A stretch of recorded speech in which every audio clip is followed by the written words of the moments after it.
오늘 처음으로 제 이야기를 하고 싶어서 사연을 보낼 결심을 하게 되었네요. 중학교 다니는 아들을 키우고 있는 30대 후반의 여자입니다. 남편과 저는 결혼 14년 차고 이번 사건이 있기 전에는 큰 문제 없이 무난하게 잘 지내고 있었어요.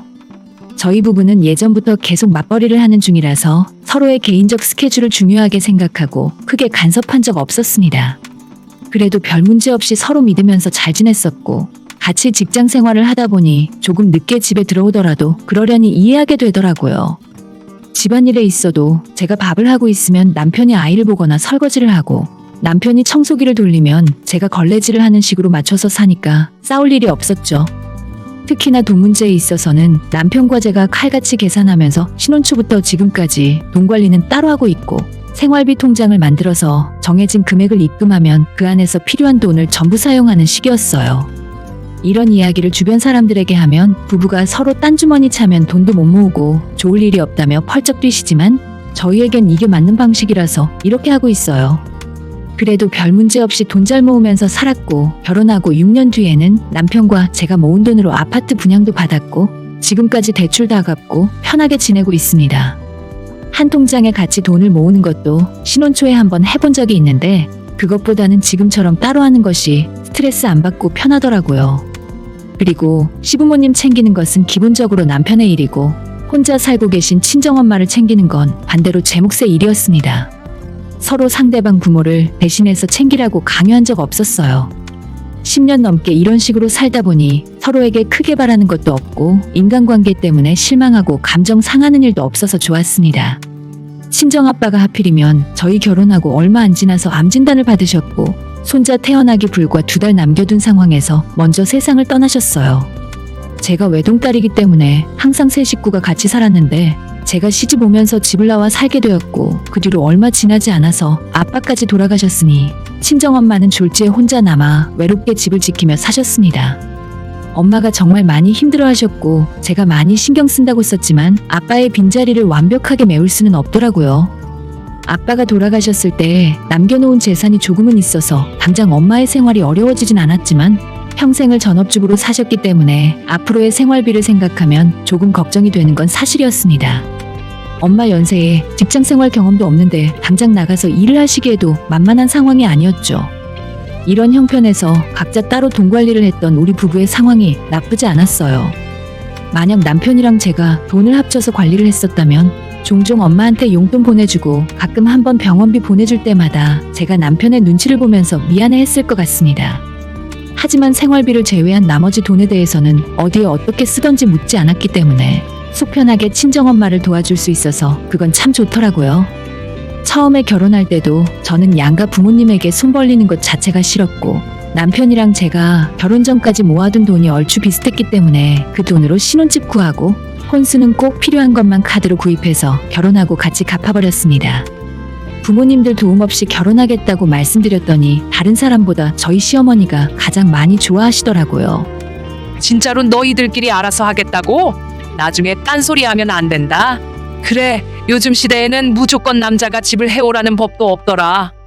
시댁에서 금전적으로 도움을 받다 보면 우리 친정부모님에게도 부담을 드려야 하는데 저는 저대로 제 힘으로 결혼하면 그만이지 돈 달라는 소린 진짜 못하겠더라고요. 이렇게 시작했어도 신혼집이며 혼수며 남부럽지 않게 준비할 수 있었고 오히려 결혼하고 지금까지 시부모님 앞에서도 당당하게 제 할 말 다 하며 살았습니다. 그래도 며느리로서 해야 할 일을 안 한 적은 없었어요.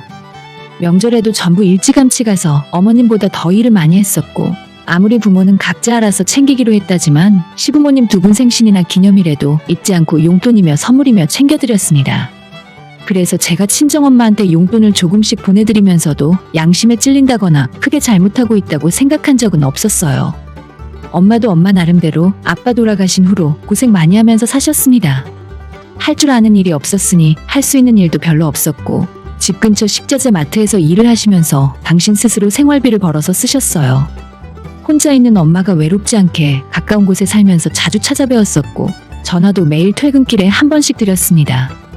엄마는 오래 제 곁에 있으면서 우리 아들 대학 가고 장가 가는 것까지 다 보여드리고 싶었지만 정말 세상 일이 제 맘처럼 되는 게 하나도 없더라고요. 하늘도 무심하시지. 작년 초 건강검진에서 정밀검사를 받아보라고 하더니 대학병원에서 말기암 진단을 받았고 예후가 정말 좋지 않았습니다. 바로 수술을 해야 한다고 해서 부랴부랴 예약을 잡고 엄마를 입원시켰고 막상 수술을 하려고 열어보니 다른 쪽에 전이가 되어 있다고 해서 엄청난 대수술을 하고 일부는 아예 다 드러내기까지 했어요. 그 뒤에 고통스러운 항암 치료가 이어졌고 병원에서는 엄마가 오래 사시기는 힘들 것 같다고 하는 바람에 저는 아빠에 이어서 엄마까지 보내드려야 하는 건가 하늘이 노랗게 변하는 것 같더라고요. 그때부터 엄마도 힘들어하고 저도 끝이 보이지 않는 절망의 긴 터널 속에서 살았습니다. 회사에서 퇴근하면 집으로 오는 것이 아니라 엄마한테 들러서 간호를 해야 했고 그러면서도 집안일과 아이 봐주는 일까지 소홀히 할 수는 없었습니다. 제가 그렇게 두 집 살림을 하는 동안 남편이 조금만 더 많은 일을 해주고 도와주었다면 참 좋았을 텐데 원래 하기로 되어 있던 본인 할 일을 다 끝마치면 더 이상 아무것도 하려 하지 않더라고요. 퇴근하고 친정에 들러 늦게까지 엄마를 돌보고 저희 집에 돌아오면 밀린 집안일을 하느라 또다시 늦게까지 쉬지 못하고 움직여야 했어요. 하지만 그것까지는 제가 충분히 감내할 수 있고 남편을 이해하며 참고 넘어갈 수 있었습니다. 그것보다 더 서운하고 제 가슴에 한으로 남아있는 건 저랑 결혼하고 우리 엄마를 장모로 알고 지낸 지가 10수년의 시간이 지났는데도 정말 엄마에게 아무런 관심이 없었습니다. 아니 세상에 옆집 아줌마나 TV에 나오는 연예인이 아프고 암에 걸렸다는 소리를 듣더라도 이 정도로 무심하진 않을 텐데 저한테 장모님 건강은 어떤지 물어본 적도 없고 맛있는 거 드시라고 용돈 한 번 주는 걸 본 적이 없습니다. 제가 한 달에 한 번씩 엄마 모시고 병원을 갈 때도 남편은 전혀 관심 없었고 따라오지도 않았어요. 어차피 제 엄마고 남편에게 따로 바라는 건 없었지만 가끔은 속에서 불덩이 같은 화가 끓어올라도 꼭 참고 넘어갔습니다. 남편은 물론이고 시부모라는 사람들도 남편과 똑같은 성격을 가진 인간들이라서 저한테 며느리 노릇은 그렇게 똑바로 하라고 잔소리하면서도 언제 한번 따뜻한 말 한마디 건넨 적 없는 사람들이었어요.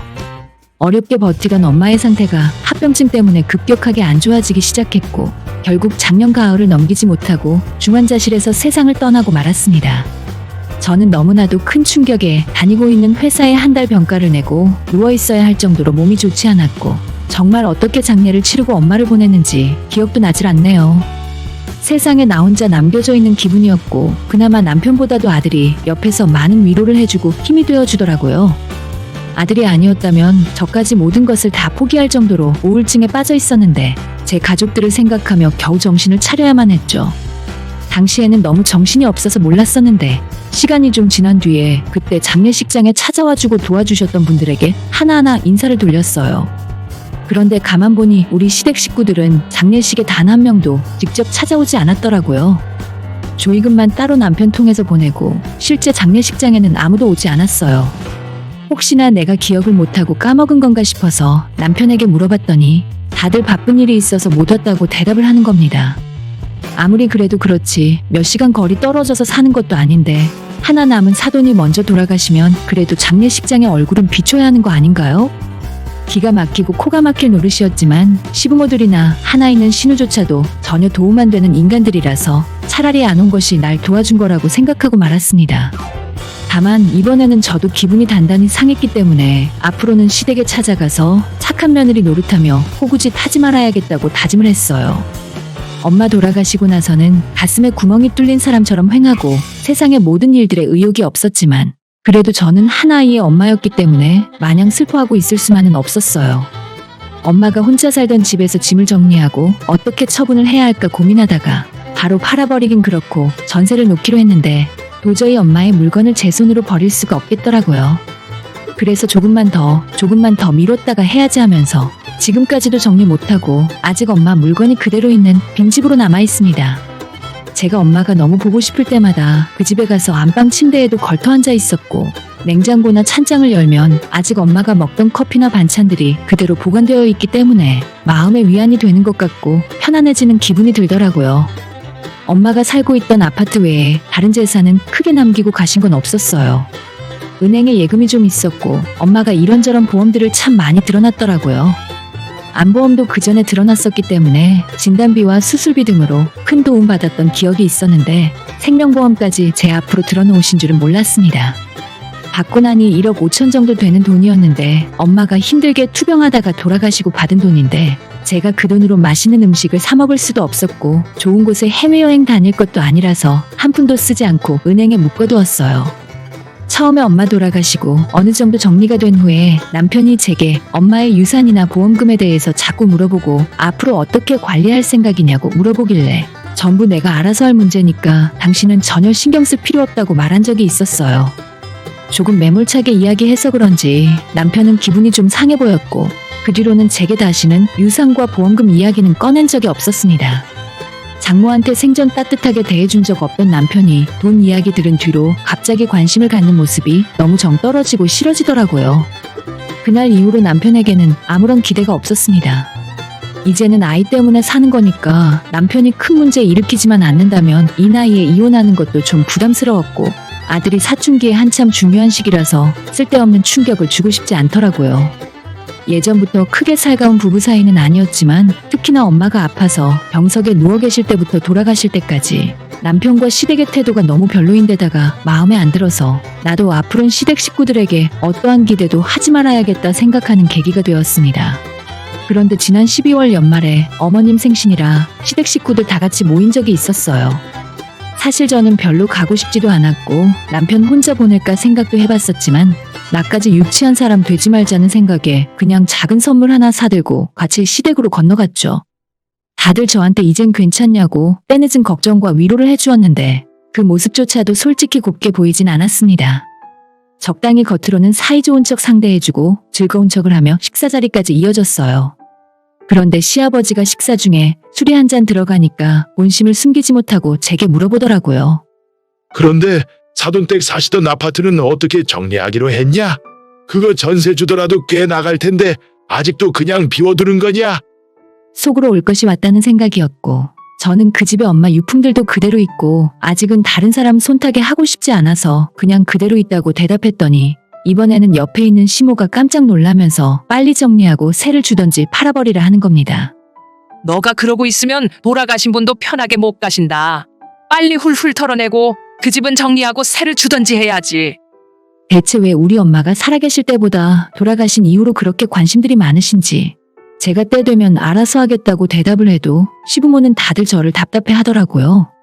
저는 그 이후 기분이 좀 안 좋아져서 입을 다물고 가만히 있었는데 이제는 남편까지 합세해서 그 동네 아파트 시세가 얼마쯤인지 전세를 놓으면 3억을 받을 수 있네 어쩌네 하면서 한바탕 토론이 벌어졌습니다.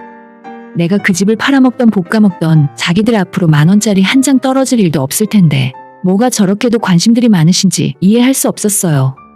그러거나 말거나 대꾸도 안 하고 밥이나 먹고 있었고 식사 분위기가 어느 정도 마무리되고 나서 시어머니한테 준비한 선물을 건네주었습니다. 남편은 용돈 봉투를 준비하고 저는 백화점에서 어머님이 쓰는 기초 화장품 세트를 선물했는데 용돈과 선물이 모두 성에 차지 않았던지 가만히 있던 저한테 화살이 돌아오더라고요. 아이고, 니들 나이가 몇인데 이게 뭐니? 짜다 짜. 자린고비가 따로 없네. 너는 이번에 돈도 많이 벌었으면서 손이 이렇게 작아서 어디다 쓸래? 저는 어머님이 무슨 소리를 하는 건지 몰라서 어리둥절하더라고요. 돈이요? 저희 이번 연말에 보너스도 못 받았는데요? 그러자 시어머니가 답답하다는 듯 저한테 손가락 삿대질을 하며 우리 중에서 가장 횡재한 사람이 너잖아. 하늘에서 아파트 한 채가 뚝 떨어지질 않나? 보험금으로 얼마? 1억 5천? 내가 꽁돈 1억 5천이 생겼으면 최소한 명품 가방 하나씩은 사서 돌렸겠다. 가만히 하는 말을 듣고 있자니 우리 엄마 생명보험금을 꽁돈이라 하고 있더라고요. 시모는 어차피 말이 나왔으니 하는 말이라면서 너희 엄마 돌아가시고 나서 언제까지 그렇게 질질 짜고 슬퍼만 하고 있을 거냐고 집도 이참에 빨리 팔아버리고 더 넓은 집으로 이사가라고 하시는 겁니다. 집이며 돈이며 어차피 산 사람은 살아야지. 아끼고 있다가는 똥 되는 거야. 니들도 40평대 넓은 집으로 이사가고 우리도 이참에 며느리 덕 좀 보자. 너가 5천만 원만 내주면 우리도 새 집으로 이사갈 수 있어. 시어머니의 말에 남편과 신우까지 맞장구를 치며 좋은 생각이라 하더라고요. 저는 너무 화가 나서 얼굴이 확 달아오르는 것이 느껴졌어요. 다른 사람들은 그렇다 치고 남편이라는 놈까지 분위기 파악 못하고 박수까지 치면서 당장 부동산에 가보자고 하는데 이런 개떡 같은 분위기 속에 오직 중학생인 제 아들 하나만 자기 할머니한테 말씀 너무 심하게 하시는 것 같다고 한마디 하더라고요. 너는 조그만 게 뭘 안다고 그래? 어른들 말씀하시는데 빠져있어. 신우가 제 아들한테 핀잔을 주고 저는 대체 이런 상황에서 누가 어른이고 누가 애인지 모르겠더라고요. 아무 말도 못하고 벙쪄 있다가 제 아들이 신우한테 한 소리 듣는 모습을 보고 그제서야 정신이 번쩍 들더라고요. 우리 애가 틀린 말 한 것도 아니잖아요.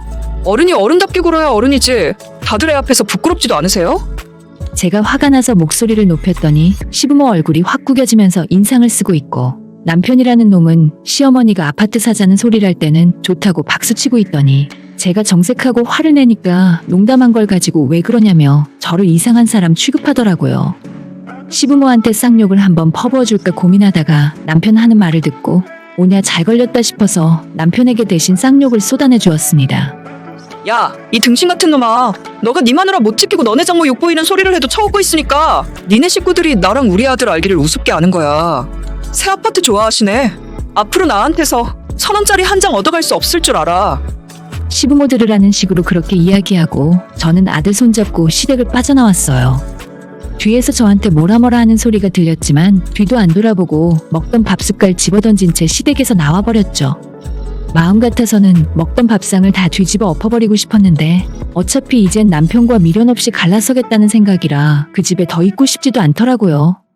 주차장까지 따라 나와서 저를 붙잡는 남편에게 이젠 진짜 못 살겠다고 이야기해버렸습니다. 나 너랑도 못 살겠고 너희 가족들도 그만 보고 살래? 당신이 입장 바꿔서 생각해봐. 우리 엄마 보험금으로 집 사달라는 말을 내가 어떻게 받아들여야 하니? 남편도 그때는 아무런 할 말이 없었는지 입을 꾹 다물고 고개만 숙이고 있더라고요. 저는 이젠 결혼 생활에 아무런 미련도 없었고 아이도 제 능력으로 충분히 키우면서 살 수 있었어요. 남편을 혼자 남겨두고 아들이랑 집으로 돌아왔습니다. 차 안에서 운전을 하며 아무런 말을 안 하고 있었더니 아들이 제게 먼저 말을 건네더라고요. 엄마, 아빠랑 이혼할 거야? 아들이 하는 말에 제가 뭐라고 대답을 해야 좋을지 몰라서 가만히 있었더니 엄마 힘들면 그냥 이혼해도 돼. 근데 난 엄마랑 같이 살고 싶어. 하는 말을 들으면서 저는 제가 틀린 것이 아니라는 안도감이 들더라고요. 아들 덕분에 그날 바로 이혼 결심을 할 수 있었고 남편과 같이 살던 집을 부동산에 처분하고 아들과 저는 엄마가 살던 아파트에 들어와서 살고 있습니다. 남편이랑 제가 돈 관리도 따로 하고 있어서 재산 분할할 것도 별로 없었는데 살고 있던 아파트만 팔아서 반씩 나누고 아들이 대학 들어갈 때까지 매달 50만 원씩 남편에게 받는 걸로 합의했어요. 제가 이혼하겠다는 소식을 들은 시어머니가 나중에 제게 전화하셔서는 농담 좀 한 걸 가지고 일을 크게 만든다면서 저보고 애 앞에서 부끄럽지도 않냐고 하셨어요. 어머님, 저희 아들이 하는 말이 아빠랑 할머니가 부끄럽대요. 애는 제가 키우기로 했으니까 앞으로는 얼굴 볼 일 없었으면 좋겠어요. 라고 대답했더니 시어머니는 어디 집안에 장손을 너가 데려가냐면서 펄펄 뛰더라고요. 시모가 뭐라고 하건 말건 당장 아들이 저랑 같이 살겠다는데 다른 사람 의견이 뭐가 중요하겠습니까? 뒤늦게 남편도 제게 사과하고 시어머니도 자기가 실언한 것 같다면서 사과 아닌 사과를 건네왔지만 이미 늦어도 한참 늦었어요. 남편과는 완전 끝난 상황이지만 아직은 이혼 조정 기간 중이에요. 아들이 대학 갈 때까지 양육비 받기로 했고 사실 그런 푼돈 없어도 저 혼자 벌면서 지금까지 모아놓은 돈으로 아들 대학까지 충분히 뒷바라지 할 수 있습니다. 제가 다른 건 몰라도 아들 하나는 정말 잘 키워서 다행이에요. 공부도 잘하고 사리분별 잘하는 똑똑한 아들이라 정말 큰 힘이 됩니다.